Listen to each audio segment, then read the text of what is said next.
Ladies and gentlemen, it is with great pleasure that I stand before you today to share what I consider one of the most revealing insights of my life's journey. Throughout my career, I've had the privilege of delivering countless speeches, sharing wisdom, and guiding individuals on their path to success. But today I want to delve deeper to uncover the essence of what drives us, what propels us forward in our quest for greatness. This speech is not just about imparting knowledge. It's about peeling back the layers of human potential, about unlocking the secrets to personal and professional fulfillment. It's about delving into the core of our being and uncovering the principles that govern our thoughts, actions, and ultimately, our destinies. We will explore the depths of the human psyche, uncover the keys to unlocking our full potential, and embark on a path toward becoming the architects of our own destinies. Welcome to one of Brian Tracy's most revealing speeches. Welcome to a journey of enlightenment, empowerment, and endless possibilities. Earn more money and more time. Brian Tracy, when it comes to achieving your personal and business goals, money tends to be a major focus for measuring success. The money mindset is essentially your attitude toward cash, so developing a positive mindset about money is crucial for success and overall well-being. To create a positive mindset around money, you must rid yourself of all limiting beliefs that prevent you from taking action, and then start looking at the world through an opportunistic lens to achieve abundance in your life. If you want to discover a positive mindset about money, but what is a positive mindset towards money?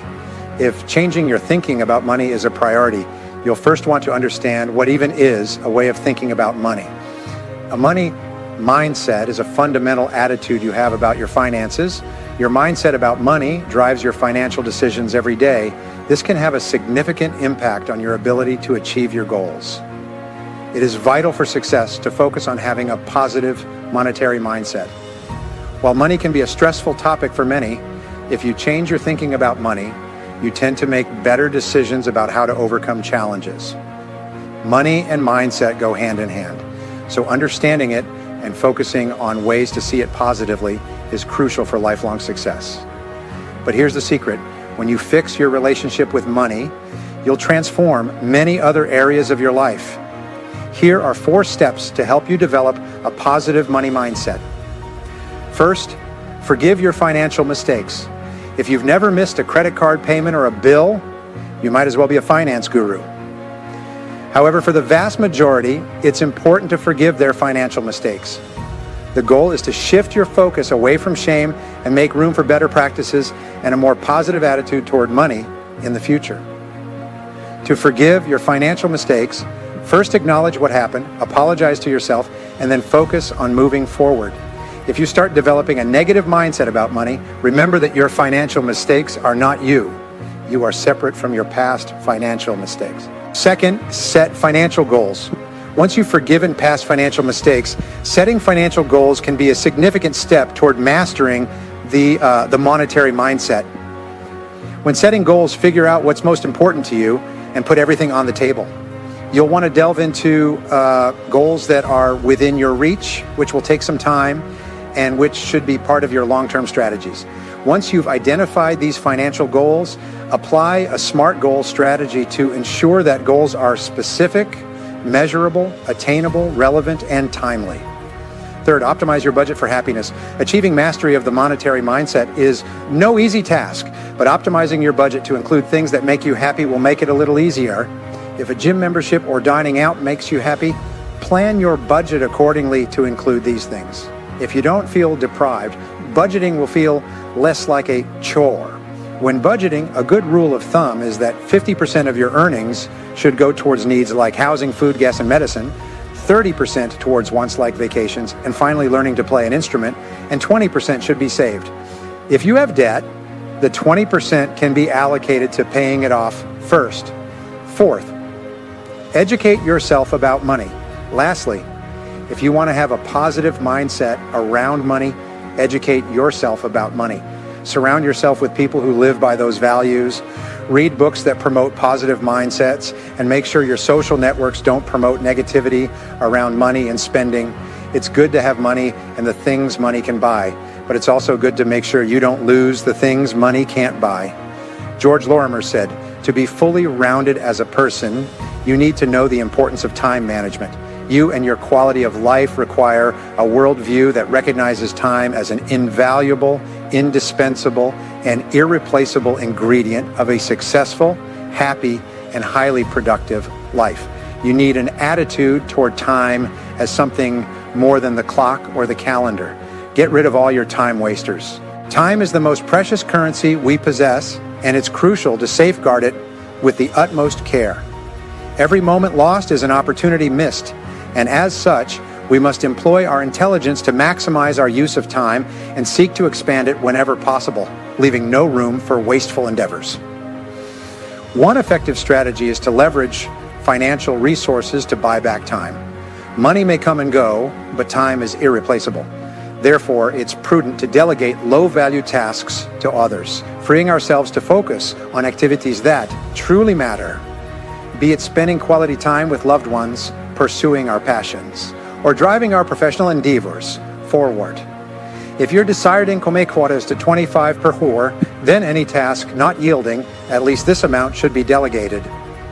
By outsourcing tasks that can be done more efficiently by others, we reclaim valuable hours to invest in endeavors that yield greater returns, both personally and professionally.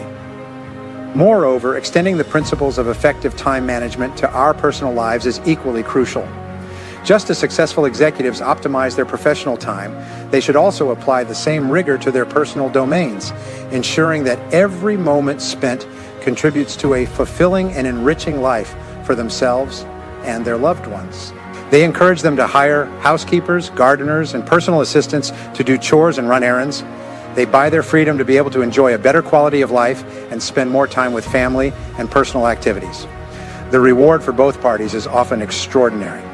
Improve your time management skills. Keep track of how efficiently you use your time. The more you think about how you're spending your minutes and hours, the better and more accurate you'll be at time management.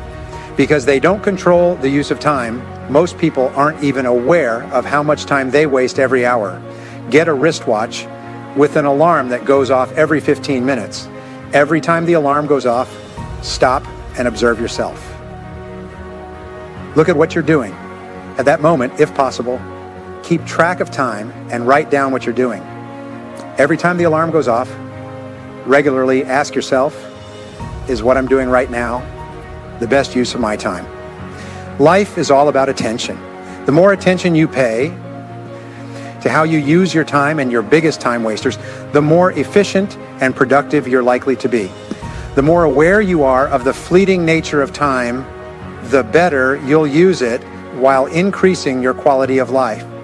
Read books. Your feelings about money directly affect your financial reality, while your parents and other external influences have ingrained various types of beliefs about money in your head. The good news is that your thoughts about money can change. The key is to constantly feed your mind with new and positive content that will teach you how to think about money in a completely new way. Books about money, mindset foster positive money spending habits and budgeting, which are imperative for your money mindset training. Inspire yourself with quotes.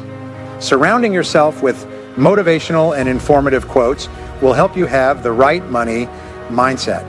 Look for quotes that make you feel good about yourself and your spending, and save them on your phone or computer, or print them out to have at home. Follow successful people. Stay updated with successful individuals, whether it's on social media, through a blog, or via reliable news outlets. Following successful people will inspire you towards greatness. These individuals don't necessarily need to be public figures. Aim to seek advice only from those who have already achieved what you deserve. These people could be family members, colleagues, mentors, or financial influencers. Whatever the case, it's much easier to follow in the footsteps of someone who's already successful and emulates a positive money mindset. Set goals for a financially successful future. Now that you know how to develop a positive money mindset, start implementing these tips for a more successful future. Setting goals now can prepare you for financial success in the future. Have you ever thought someone was luckier than you, or that great things always came their way? Do you believe it's possible to create your own luck? Learning how to be lucky is easier than you think. I'm going to introduce you to 7 of the most useful ways to be lucky, which you can learn. Each of these luck factors can quickly be incorporated into your life and can literally double its effectiveness and results in a very short period of time. Now you can create your own luck. 1. Clarity. The first of these factors for creating your own luck is simply clarity. It simply means you know exactly what you want and is perhaps the most important luck factor of all, at least in the beginning. The more defined you are about what you want, the more alert and aware you'll be of opportunities and possibilities to achieve it faster. Be absolutely clear about what you want. All successful people are absolutely clear about who they are and what they want and what they need to do to get from wherever they are to where they want to go. Unhappy and unsuccessful people, on the other hand, are usually quite confused about what they stand for and believe and what they really want in their lives. As the old saying goes, you can't hit a target you can't see. Lucky people seem to have very clear goals and the steps they'll have to take to achieve them. Write down everything you want to accomplish in the next 12 months. One of the simplest things you can do to change your luck is simply take a sheet of paper and write down a list of at least 10 things you want to achieve in the next 12 months. This doesn't seem like a very complicated exercise, but less than 3% of adults will engage in this exercise in their lifetime, and this 3% will end up at the top of all organizations or companies they work with.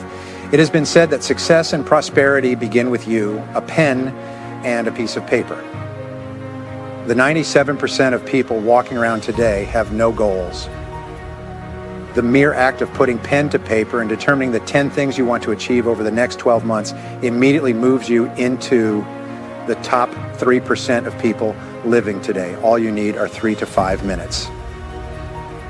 Think about what you want and how to get it. Here's an important part of how to be lucky. Lucky people are those who, when they hear a good idea, ask themselves, how can I get it? Unlucky people, on the other hand, when they hear a good idea like writing down 10 goals, always ask themselves, will this do anything? The difference between lucky and unlucky people is that lucky people always ask how. When the lucky person thinks about something they want, they always ask how they can get it or acquire it. The attitude of always asking seems to trigger both their subconscious and unconscious minds to constantly see possibilities and get ideas that will help them achieve it. But when you ask if it seems to shut down your creative capabilities in your brain. There's a small finger-shaped organ called the reticular cortex. This reticular cortex is like a telephone switchboard that controls the messages that can reach your eyes, ears, and other senses. Since you're bombarded by hundreds and thousands of messages from all sides continually, this cortex allows you to focus and concentrate on those elements of your environment that are relevant or important to you and ignore the rest. For you and ignore the rest, the reticular cortex is activated with a clear goal, order, desire, or even fear on your part. For example, if you decide you want to buy a red sports car and are really excited about the possibility of a red sports car, you'll start noticing red sports cars everywhere. Even that same car turning the corner 2 or 3 blocks ahead of you will be picked up by your reticular cortex and transmitted to your conscious mind. Are successful people just luckier than the rest of us? The truth is, successful individuals train their minds to recognize opportunities and possibilities that align with their goals, effectively programming their reticular cortex to be more attuned to such prospects. On the other hand, those who perceive themselves as unlucky or unsuccessful tend to believe that their goals are unattainable, inadvertently signaling their reticular cortex to disregard potential opportunities. Imagine look as a dimmer switch in a dark room. As you cultivate absolute clarity about your goals and aspirations, this metaphor called dimmer switch gradually brightens, illuminating the path to success with greater clarity and precision. With each step taken towards your objectives, the once murky dartboard of opportunity becomes vivid and unmistakable in its clarity. Your likelihood of hitting the bullseye on such a dartboard is much higher than if you were throwing darts from a far distance in a dark room. The second luck factor is the activity factor. High levels of activity, especially proactivity, increase the number of things you do and therefore immediately increase the probability of you doing the right thing at the right time and in the right way. For example, if you won a prize, once you flipped 100 heads in a coin flipping contest, the best way to ensure you won that prize would be to flip the coin as many times as possible in the shortest period of time. And if you did and won the prize, it wouldn't be a matter of luck at all. It would simply be a matter of how frequently you attempted to flip heads. Activity begins with an attitude of self-reliance because all high-performance men and women are extremely action-oriented and extremely self-reliant. They look to themselves for solutions to their problems. They realize that no one is coming to the rescue. When you see yourself as completely in charge of your own life, your own career, your own health, your own family, and your own finances, you stop looking for others to do things for you. You start moving forward instead of making excuses. You accept that you are where you are and what you are because of yourself. If you want to be or do something different, it's up to you to make the necessary changes starting right away. If you want to have more luck, develop a bias for action, develop a sense of urgency, take action, get to work, move fast. The faster you move, the more energy you have. The faster you move, the more experience you gain. The faster you move, the more results you'll get and the more success will come. 3, mastery. Another excellent way to have good luck is mastery, and it always has been. Knowledge and know-how are the keys to success. You will always be paid in direct proportion to what you do, how well you do it, and how difficult it is to replace you. We have moved from the era of labor to the era of mental power. Your level of knowledge and skill in your chosen field will determine your luck and success in that field as much or more than any other quality. Become a master in your field. Today, people are not paid for their position or seniority, but for their performance and results. The better you are, the more luck you will have.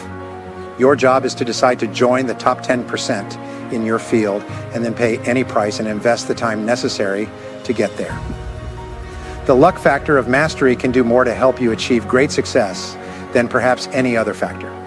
On the other hand, you can have all the opportunities in the world.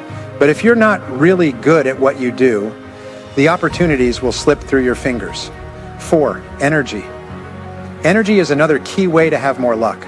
All successful people seem to have much more energy than unsuccessful people. They get up early in the morning and start faster, work more hours during the day and night, invest time in themselves and their careers during evenings and weekends. Writer Stephen Leacock once said in a quote about good luck, "I believe in luck, and the harder I work, the more luck I have." The more you work, the more you do. The more you do, the more you will attract the attention of people who can open doors for you and help you ascend even further and faster. There's nothing like a reputation for hard work to put you on the fast track of any career you choose. 5, personality. Personality is key to learning and being lucky. The more positive, optimistic, and cheerful you are, the more people will want to be around you and help you in any way they can. Lucky people also tend to be happy and positive individuals. They get along well with others and have broad networks of friends and contacts in a variety of different areas.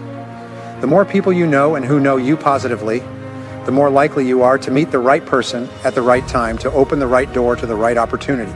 You'll find that almost every lucky incident in your life seems to be accompanied by a person who is standing there at that moment, either with advice or with a hand on an open door.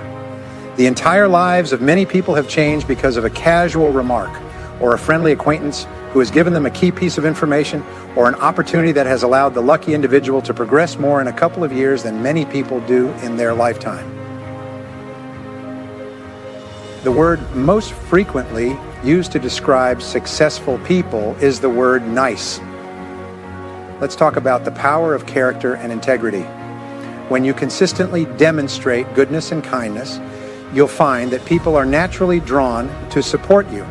At the core of this lies the timeless principle of treating others as you wish to be treated. By embodying positivity, you activate the law of attraction, attracting circumstances and individuals aligned with your best interests. It's a simple equation. The kinder you are, the more fortunate you become. 6, honesty and integrity. These qualities aren't just admirable, they're essential for building meaningful relationships and effective leadership. Think about the people you admire and trust the most. They're likely individuals of unwavering integrity. Shakespeare captured this sentiment eloquently in the phrase, "To thine own self be true." Being authentic and truthful with yourself forms the cornerstone of personal integrity. In business, honesty and integrity are non-negotiables, serving as the bedrock of success across industries. Now let's discuss 7, intensity, a defining trait of highly successful individuals. In any competitive arena, those who demonstrate unwavering dedication and persistence often emerge victorious. The more fervently you pursue your goals, the more likely you are to uncover the necessary strategies for success. This means putting in the extra hours, exploring various avenues, and continuously expanding your knowledge and skills. With intensity and perseverance as your allies, you become an unstoppable force capable of overcoming any obstacle in your path. When you become a positive and cheerful person, known for your high character and integrity, you put yourself on the side of the angels. And when you back every desire and goal with unwavering confidence and persistence and keep moving forward no matter what adversity, you will turn out to be one of the luckiest people in the world. You make your own luck, create the life you want, and as a result, your future will be limitless. A boy becomes a man when a man is needed. I've seen 40-year-old boys because a man was never needed. You're about to hear a life-changing speech from Tracy. Relax, take notes, and watch this entire video so you don't miss anything that could have a big impact on your life. Taking control of your life is one of the most important decisions you'll make. From childhood, we're conditioned to see ourselves as children with children. There are other people in charge of our lives, making decisions for us, telling us what and when to eat, when to go and when to come, buying us clothes, taking care of us, and so on. We're conditioned. And if we're not careful, we're conditioned to believe that other people provide for us, make decisions for us, and tell us what to do. Most people never get over this. They never make the transition from child to adult. When they grow up, they think someone else should take care of them, a boss, an employer, and worst of all, a government. The government should provide for me, and I don't care how they do it, but I think they should take care of me. So we remain as children all our lives. Steck wrote a book many years ago that I was asked to study in high school. It talks about a young man who now has to make a big decision, and his friend says, "But he's just a boy." She replies, "A boy becomes a man when a man is needed. I've seen 40-year-old boys because a man was never needed." And it's the same. A woman becomes a woman when a woman is needed. There are women in their 40s and 50s because a woman was never needed. They would always look to someone else. So we say the motto of the fully responsible person is, if it is to be, it's up to me. We don't look to other people as solutions to our problems. As Henry Ford said, never complain, never explain. In other words, if you're not happy with something, change it, but don't complain. Complaining is a sign of weakness, but it's also a sign of victimization. A person who complains is basically saying, I'm a victim, I'm weak, I'm small, I'm ineffective, I'm a child, please pity me. And what this does is undermine your self-esteem. It simply takes away all your motivation and self-confidence. Even the choice of words can be very detrimental. We say there's a deep valley between maturity and immaturity called the valley of excuses. And this is one of my contributions. We say that in life you come to a valley and a canyon where the valley is childhood and immaturity, and on the other side is adulthood and maturity. Where this is the canyon, you come to this point and you have to make a decision to make the big leap.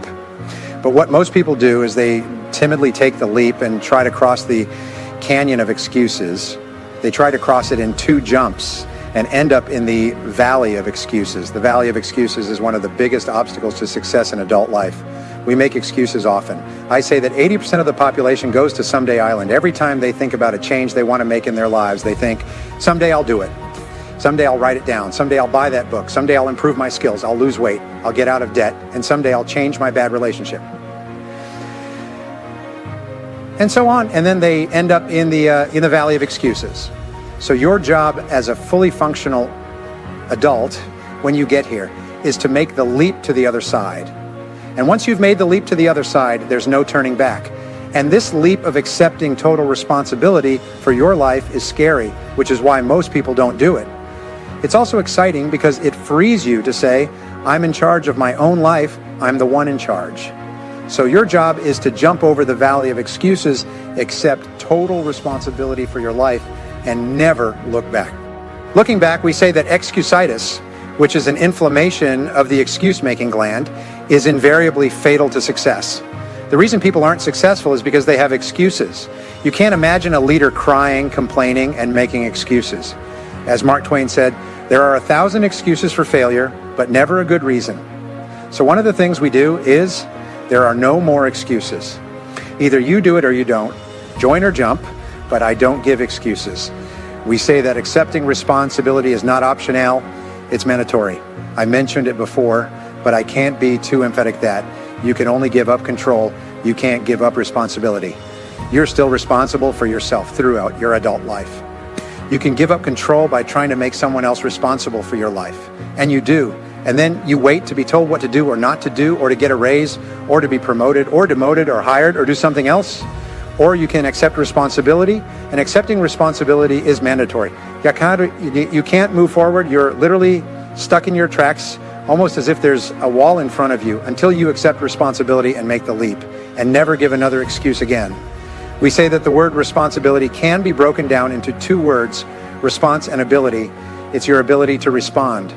The challenge response theory in history is a fascinating part of history that I discovered when studying the work of Gunnar Myrdal, who received an award from the Academy for his work. He said that every civilization in history, better point this out, I don't want to rush you, okay? Said that every civilization in history started with a small tribe, as small as 3 people.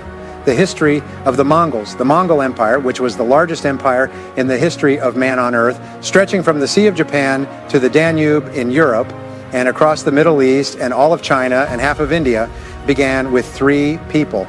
Genghis Khan, whose name was Temujin, his brother, they were 3. They tried to be eliminated. They encountered the Gobi Desert and hid. What Temujin did was look for the tribe he was part of, and so on. What happens is that every tribe, every group became an empire, starting with a major challenge they had to respond to effectively. Well, this was a major challenge. The tribe was eliminated. So it responded by joining his uncle's tribe and becoming a valuable member of his uncle's tribe. If you respond effectively, the empire will grow. Then, if that tribe was attacked by other tribes and they responded effectively, the empire would grow again. As it grew, it would clash with other tribes and kingdoms. There would be conflicts. And if they reorganized and responded effectively, they would grow again. This would continue until they could no longer had the will to respond. Of the last 26 civilizations in history, 25 collapsed from within. The great civilization is the American civilization, and they all collapsed from within because they became weak. They collapsed as Rome collapsed with bread and circus, welfare for the masses, buying them off with massive taxes on the productive, until finally they weakened from within, and the barbarians came from outside and took the city, and the Roman Empire disappeared.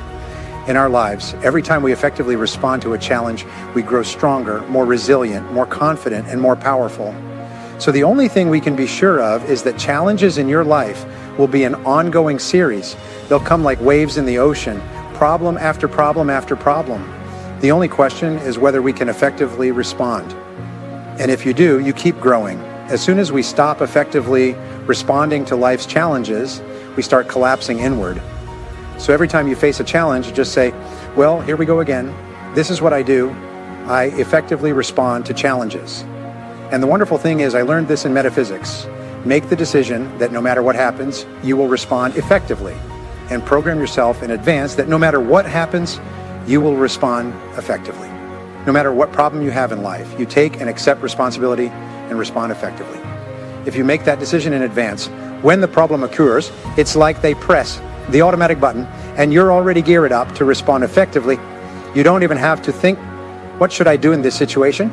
You just respond effectively. You don't get angry, you don't get sad, you don't cry, you don't take it out on other people. What you do is say, it's a problem, so we respond effectively. We move forward from here. Very, very important. This attitude is the attitude of a leader. Civilizations grow and decline to the extent that they face challenges and respond effectively, just as individuals grow or decline to the extent that they face challenges effectively. The 3 areas of life where responsibility is essential, first, are in the political realm. The more you vote for politicians to do things for you, the more you give politicians control. And unfortunately, every civilization in history has chosen politicians who promise to rob Peter to pay Paul. And as they say, when someone promises to rob Peter and pay Paul, they'll always have Paul's support. Basically, this is modern politics in the Western world today. Japan has almost collapsed. Because of this, most other Western countries are in a state of bankruptcy or collapse because politicians are too weak not to give people what they want, which is free money. So every time you vote for someone who promises to give free money to other groups, remember, they'll get it from you. And what happens is that the less money you have, the less power you have over your own life. The second area has to do with the economic world. The economic world is where you become an economic adult. As an economic adult, you take control of your own career. You make your own career decisions. You don't wait for someone else to give you a job and a place to sit and tell you what to do and what not to do. You see yourself as self-employed. You see yourself in charge of your own personal career. I write about this regularly. I make books and articles about it because there are a lot of people going through unemployment. And what they do is go from hat to hat saying, like, please hire me. Please give me a place out of the cold. Please give me money for something. Instead of taking control of their lives, they look to someone out there who's supposed to be responsible for them. And this just makes you a child. And you shift the focus from your parents' childhood to your boss. And your boss becomes your new parent. And the third area is health and well-being. Many of us don't take good care of our bodies. We expect the doctor to take care of us once we get sick. If there were no doctors, or if you were in a place where doctors were very hard to find, you would probably take much better care of your health. But responsibility, taking control of your life, is very important because there is a direct link between responsibility and self-esteem. The more responsibility you accept, the more you like yourself and the more powerful you feel. On the other hand, the more you blame your problems on other people, the weaker you feel and the less you like yourself. They both decrease together. High responsibility, high self-esteem. Low responsibility, low self-esteem, low self-confidence, low potential to achieve everything you want for yourself. So we say the important key is this. You're always free to choose the quality of your emotional life. You're always free to choose the quality of your emotional life, your physical life, and your financial life. Now, this is pretty remarkable, isn't it? It's your choice. Barbara and I realized this many years ago. Our daughter, Christina, confronted us and said we couldn't watch her all the time. We were setting boundaries, rules, telling them what to do and to call us here and everything else. You can't watch over me all the time. I'm going to make my own decisions. You just have to trust that you've raised me well enough, she said. And we said, all right, from now on, make your own decisions and we'll support any decision you make 100%. That has become the mantra in our family. Any decision you make, we support you 100%.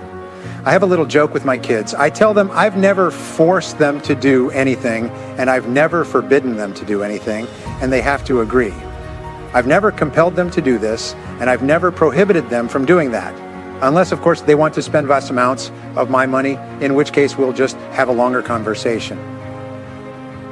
But I've always encouraged them to make their own decisions.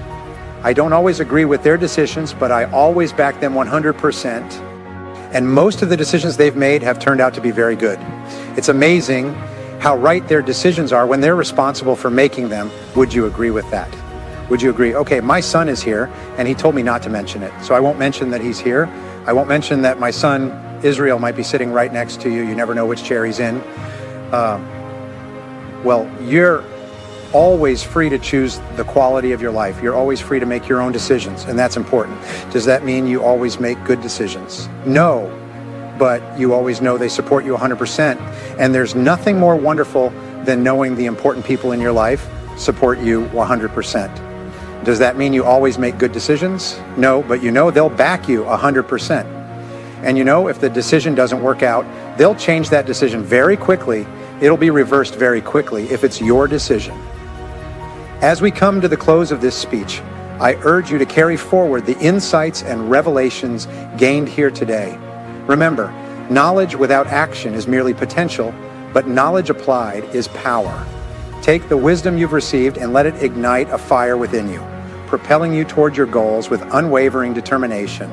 Remember that you hold within you the power to shape your own destiny, to create the life you envision. So, embrace the challenges that come your way as opportunities for growth, and never forget the immense potential that lies within you. Thank you for joining me on this journey of exploration and enlightenment. May you go forth with courage, confidence, and an unwavering commitment to becoming the best version of yourself.